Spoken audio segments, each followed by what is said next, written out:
Hi, hobby friends. I'm Zambies, and welcome to Painting Necromancy. This is Bob.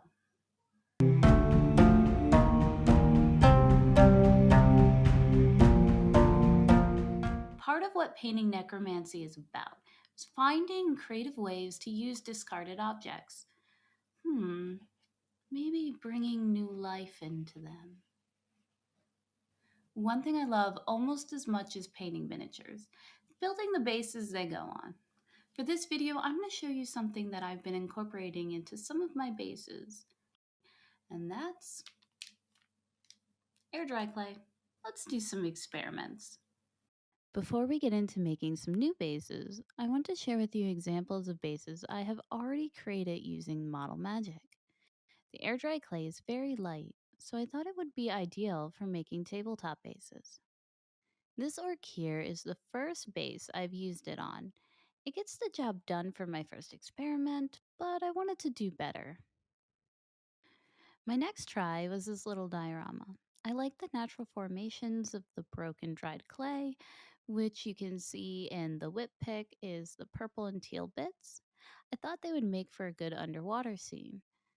These were both done with dried broken bits of clay, but for this video, I wanted to try the clay in 3 different ways to see how they would turn out. Time for some hobby experiments. For the first base, I'm going to work with the clay fresh out of the package. This clay comes in many colors, but we're going to paint over it, so it doesn't really matter what you choose. It's soft and pliable. It's kind of like a mix between clay and foam to me. For the second base, I have it semi-dried clay. This has been left out for a few hours in a pile. It has a much more foamy texture, and it's a little stiff, but it's still pliable. You can smush it back together, but when you break it apart, it starts to leave a porous texture. For the last base, I'm going to use fully dried clay. Now, admittedly, I got this idea from seeing the aftermath of my children play with this stuff. They would make their creations and end up destroying them or throwing them out. Instead of just wasting all that dried up clay, I thought to myself, will it base? And yes, it does. At this stage, the clay is smooth on the surface, but it's easily broken up into coarse bits. For base number 1, I'm using the fresh clay. I've never worked with it in this manner before, so I'm curious to see how it's going to turn out. I decided to make a pebblestone base and treat it the same way I would with other clays. So I rolled up little balls and formed them into little pebbles. This clay naturally wants to grab onto itself. It's pretty easy to work with, though it's very spongy. You might want to wear gloves because I noticed it started showing my fingerprints when working with it. To cover up this and add a little bit more texture, I ripped off a piece of paper towel and gently dabbed into the clay. I then took a sculpting tool and added some more detail and smoothed out the edges a bit. I'm going to leave this base alone for now and work on the next one. For the second base, I'm going to use the semi-dry clay. Coming up with an idea for this base was probably the hardest. As I began ripping pieces and flattening it, I thought about going with a dry planet, layering up some sheets of rock, maybe some desert-like textures. I was able to use the soft sculpting tool to modify the edges a little bit. It didn't work as well as it did with the fresh clay, but it was okay. I ripped a few bits here and there on the edges that I felt were a little too smooth. I glued down the pieces and added a little bit of texture paint before moving on to the last base. And for the last base, I'm going to use the dried up clay, which I've worked with before. You can rip up the pieces or cut them to desired shapes, but I find it's best to start with one unique shape and go from there. This little piece jumped out at me, and I thought I'll do another underwater rock formation.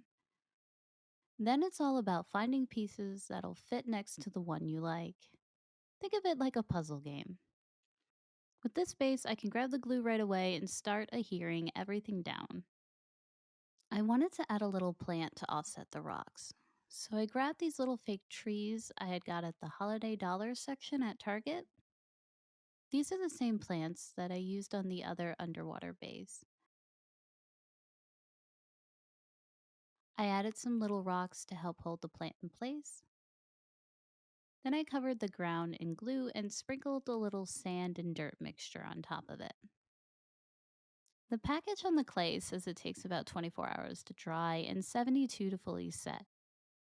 These should be fine overnight, minus the fresh clay one. You might want to leave it longer. I left the bases alone for over 24 hours, and this is what they look like dried. I noticed after it dried, the pebbles didn't really show much of the texture from the paper towel. I suggest doing heavier or deeper textures. It tends to smooth out a little when dry.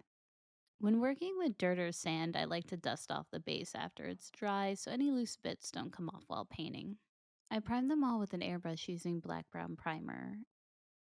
It's always a good feeling when you prime and all those wacky pieces suddenly look like they make sense. I wanted to focus more on the use of the air dry clay and not so much on my painting process, so I'm going to cue up a montage of how that went. Brief overview: I wet blended the gray tones for the pebbles and then added a brown wash. For the dry planet base, I layered up some dry brushing and a red wash and then dry brushed it again on top of that. I would advise using softer brushes and not dry brushing too hard because you can break off the clay. From the underwater base, I went with wet blending again and some edge highlighting. After the paint was dry, I wanted to add some grass to the pebble stones. I applied some glue into the cracks and under the base, and then I sprinkled some grass mixture on top. Next time I do this, I'll likely use PVA glue instead of super glue. It got the job done, but it left a little shine. I had these dry tufts I thought would look good on the desert base, so I stuck a few on there.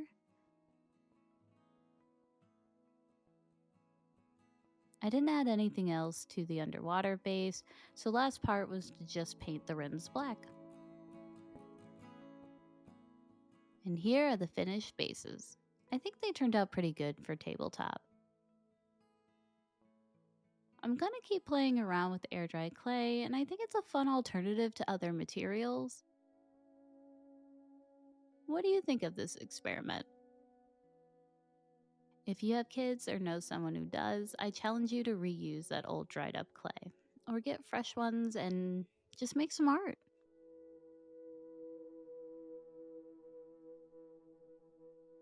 I'm trying to apply the feedback I've got from my first video to my new ones, and admittedly, one thing I heard a lot was more doggo. So here you go. For every like and subscribe I get, I promise to give Jade some belly rubs.